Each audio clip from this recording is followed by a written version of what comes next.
Hi everyone, this is our channel Around My Story. Please like, share and subscribe. Nous souhaitons tous vivre un conte de fées, quelque chose qui sort tout droit de nos rêves. Malheureusement, ce n'est pas toujours le cas. Certaines histoires doivent être laissées dans l'obscurité, là où elles doivent être jamais piétinées, jamais entendues. La mienne est une de ces histoires. Je m'appelle Amanda. J'ai 19 ans. Je vis avec mon père et mes 3 sœurs dans le sous-sol. Oui, vous m'avez entendu, le sous-sol, pour nous protéger des envahisseurs extraterrestres. Je ne suis pas folle, c'est vrai. Et le plus étrange reste à venir. Mon père travaille dans un centre de recherche scientifique. Et pour une raison inconnue, ils l'ont viré. Maintenant, il gère une petite bibliothèque. Le salaire n'est vraiment pas très élevé, mais c'est plus que suffisant.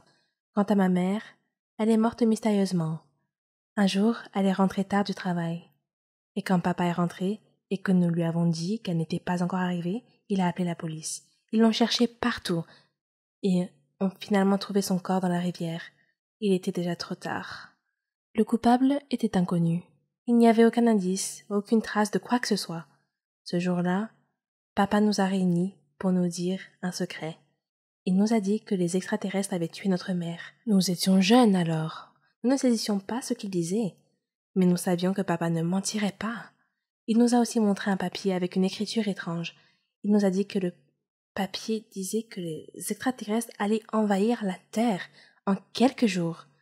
Nous étions choqués. Ne sachant pas ce que nous devions faire, nous avons commencé à pleurer. Papa a donc décidé que nous allions vivre dans le sous-sol de la maison jusqu'à ce que l'invasion soit terminée. Le lendemain, il est sorti. Et quand il est revenu, il avait toutes sortes de nourriture et de boissons. Il verrouilla toutes les portes et les fenêtres. Il déplaça tous les appareils électriques au sous-sol. Nous n'étions même pas autorisés à regarder la télévision ou à avoir un quelconque contact avec le monde extérieur, et nous avons commencé à vivre au sous-sol. Une de mes sœurs était malade, mais parce que nous n'avions pas le droit d'avoir de contact avec le monde extérieur, elle est morte. Les jours passaient, l'un après l'autre. Nous étions complètement isolés. Chaque fois que nous manquions de nourriture, papa partait nous en chercher, au péril de sa vie. Bien sûr. Il nous enfermait toujours dans la cave pendant son absence. Un de ces jours, papa était parti pour nous chercher de la nourriture, mais quand il est revenu, il pleurait. Il disait que des extraterrestres avaient envahi la Terre, que la race humaine était en voie d'extinction, que nous étions parmi les rares qui restaient sur la planète. Après cela, le comportement de papa est devenu plus étrange. Il s'asseyait seul et marmonnait tout seul. La mort arrive.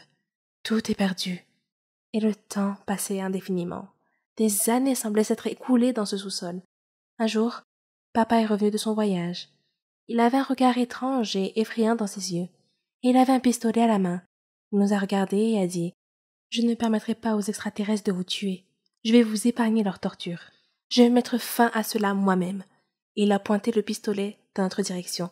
Mes sœurs et moi avons couru vers la porte, en la frappant de toutes nos forces, en appelant à l'aide. Il cria comme un fou et dit « Mort à tous !» Avec tous nos coups, la porte est ouverte. Nous avons couru. Toutes les portes et les fenêtres étaient barricadées avec des planches de bois, toutes sauf une. Nous avons couru dans la rue et nous avons été frappés. Des humains normaux se promenaient partout. Et quand ils nous virent, ils crièrent et dirent « Les fantômes du manoir de Denver !» Nous ne savions pas ce qui se passait. Mais papa sortit après nous et commença à tirer au hasard. Des gens le ligotèrent et appelèrent la police. Quand la police arriva, elle nous dit la vérité, que papa perdit la tête après avoir été licencié du travail, et quand maman le confronta, il la tua, et ce fut la fin. Je m'appelle Ginny. Vous pouvez m'appeler la mauvaise fille si vous voulez. C'est comme ça que les enfants du quartier m'appelaient. J'ai une longue histoire à vous raconter. J'étais l'aînée d'une fratrie de 5 enfants. Ma mère est morte de maladie et mon père a été estropié dans un accident de voiture. Il ne pouvait pas marcher et devait utiliser un fauteuil roulant. Voir mes frères et sœurs souffrir de la faim et de la pauvreté était un spectacle constant à la maison. Mon père était déprimé. Nos voisins nous aidaient beaucoup, mais j'étais constamment inquiète de ce qui se passerait s'ils arrêtaient un jour. J'ai donc décidé de trouver un emploi. Je savais que ça ne serait pas facile, car je n'avais que 15 ans. Qui voudra embaucher une jeune de 15 ans? Malgré mon appréhension et mon manque de confiance, j'ai décidé de trouver un emploi. Je me suis rendue dans de nombreux endroits, des boutiques de vêtements, des magasins de fleurs, des épiceries. La réponse était toujours la même. Nous n'embauchons pas pour le moment. Un jour, me sentant déprimée, je me promenais sans but précis quand, soudain, je me suis retrouvée près d'un hôpital. Sur une impulsion, j'y suis entrée. J'ai vu une infirmière, mais elle semblait trop morose pour parler. Alors j'ai regardé autour de moi et j'ai trouvé une autre infirmière qui semblait un peu plus gentille. Elle m'a remarqué et m'a demandé si j'avais besoin d'aide. Je lui ai dit que je cherchais un emploi. N'importe quel emploi. Je serais même prête à passer la serpillière et à nettoyer. Elle a compati et m'a dit de ne pas m'inquiéter. Puis, elle est allée dans le bureau du directeur. J'étais inquiète. Étais-je dans le pétrin? 1 minute plus tard, elle m'a appelé pour rencontrer le directeur. Il avait l'air très gentil et il m'a demandé tranquillement mon nom. Je lui ai dit que c'était Ginny. Il m'a dit que Martha, la gentille infirmière qui m'aidait, lui avait dit que je cherchais n'importe quel emploi disponible. Il a dit qu'il avait un travail pour moi, mais qu'il craignait que cela ne pose problème. J'ai ressenti une pointe de peur et j'ai demandé quel était le problème. Il m'a répondu que je devais travailler de nuit. C'est tout? Je me suis sentie tellement soulagée, j'ai immédiatement accepté. Il a dit qu'il aimait mon enthousiasme et que je pouvais commencer demain. J'étais si heureuse. Je suis rentrée rapidement à la maison. J'ai embrassé mes frères et sœurs et j'ai embrassé la main de mon père. Je leur ai parlé de mon nouvel emploi. Mon père m'a regardé avec tristesse et m'a dit que j'étais trop jeune pour avoir à porter cette responsabilité. Je lui ai dit que ce n'était pas grave et que je pouvais y faire face. Quand je partais travailler à l'hôpital tous les soirs, il y avait une bande de jeunes qui traînaient toujours dans le quartier. J'espérais qu'ils ne me dérangeraient pas, mais mes espoirs étaient vains. Ils se moquaient de moi chaque fois que je passais près d'eux. Mais je n'en ai jamais parlé à ma famille. J'ai commencé à travailler comme femme de ménage, mais grâce à mon assiduité et à mon intelligence, j'ai pu en apprendre un peu plus sur les soins infirmiers, ce qui m'a permis d'être promue. D'abord comme aide-soignante, puis comme infirmière. Mes collègues m'ont beaucoup soutenue. Tout était presque parfait, à l'exception de la bande du quartier qui m'embêtait sans cesse et m'appelait Ginny la mauvaise fille. Je souhaitais qu'ils s'en aillent et qu'ils me laissent tranquille. Puis, un jour, un miracle s'est produit. Alors que je travaillais à l'hôpital, les brutes du quartier sont arrivés avec leur chef. Il était gravement blessé. Son corps entier était couvert de sang et criait pour que quelqu'un vienne l'aider. Quand ils m'ont vu, ils m'ont supplié de le sauver. J'ai travaillé rapidement avec les autres membres du personnel. Son état était grave. Il avait été victime d'un terrible accident de moto.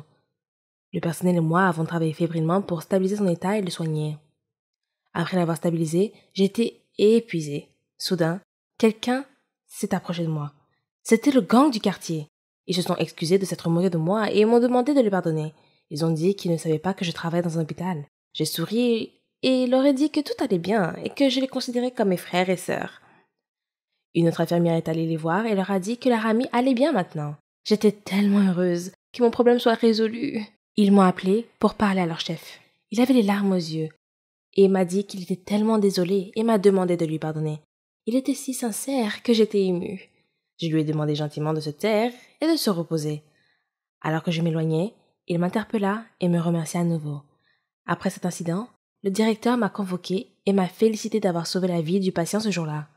J'étais encore loin de réaliser mes rêves, mais j'avais une bonne longueur d'avance. La bande du quartier a commencé à m'appeler l'ange de la miséricorde.